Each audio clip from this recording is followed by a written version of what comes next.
In October 2024, something showed up on Tubi that made 2 million people stop scrolling instantly.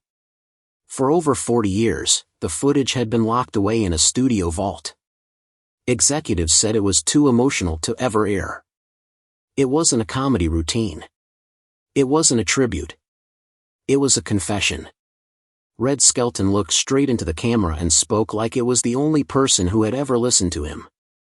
He talked about family tragedies, career lies, heartbreak, and guilt he never shared while he was alive. People said watching it felt like reading a stranger's private diary. So why did they finally release it?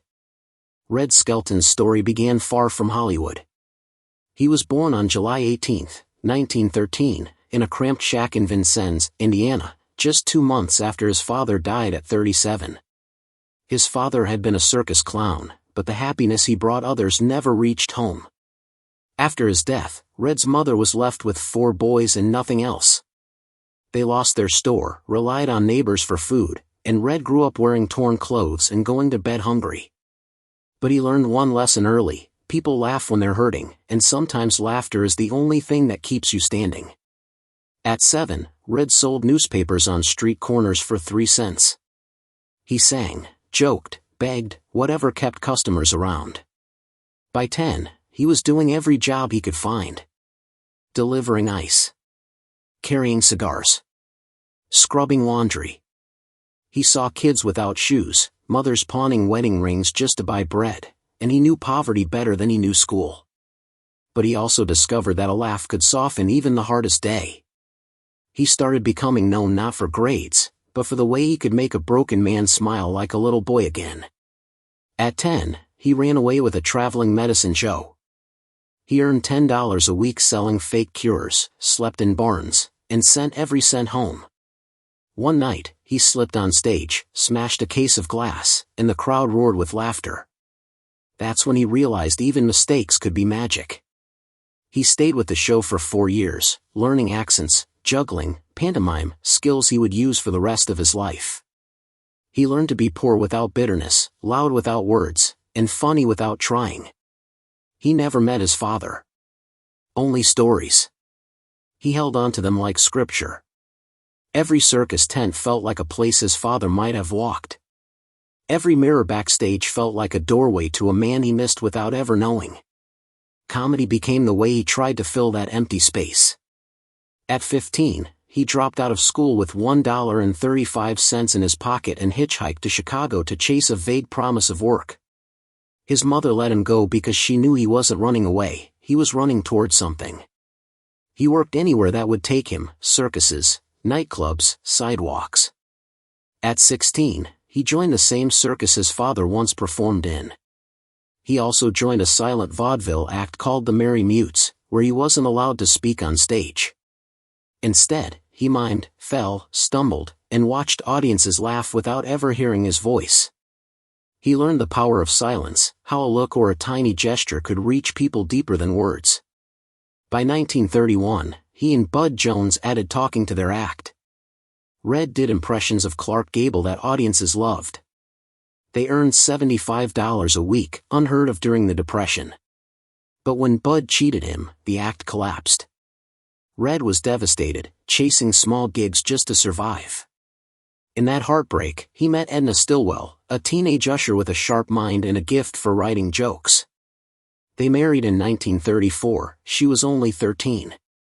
But Edna became his manager, writer, and partner in building a career. Their sketch Guzzler's Gin exploded across Chicago clubs, and by 1937 they were earning $2,000 a week. But behind the curtains, their marriage fell apart under pressure. In 1937, Red joined a radio show and created Clem Cattle'Hopper, a slow-talking country bumpkin audiences instantly adored. It changed everything. By 1941, he had his own radio show with 20 million listeners. But the pressure was crushing. In 1943, during a live broadcast, he collapsed from exhaustion, saying he heard his father's voice telling him, "Keep going." His comedy darkened after that. More truth. More pain. But America listened. By 1944, he was earning $10,000 a week. and losing it just as fast. One night in Las Vegas, he gambled away $50,000, everything he had. Friends tried to help. Edna tried to stop him. But Red chased risk the same way he chased laughter. At MGM, he became a movie star. His pantomime scenes stole entire films. Crowds loved him. But in 1944, while filming Bathing Beauty, he learned his baby son Richard had leukemia. On camera, he was the same clown. Off camera, crew members found him weeping alone. Richard died young. Red was never the same. He poured himself into charity, especially children's hospitals. The pain stayed behind his eyes forever. His film The Fuller Brush Man in 1948 sold 15 million tickets. It should have been his peak, but MGM pushed him without mercy. No rest. No space to grieve. Just deadlines and contracts. By 1951, he'd finally had enough. When he refused a role, MGM suspended him. Newspapers blasted him. But he stood his ground, one of the first stars to fight back against studio control. That same year, he turned to television. His show premiered to 30 million people.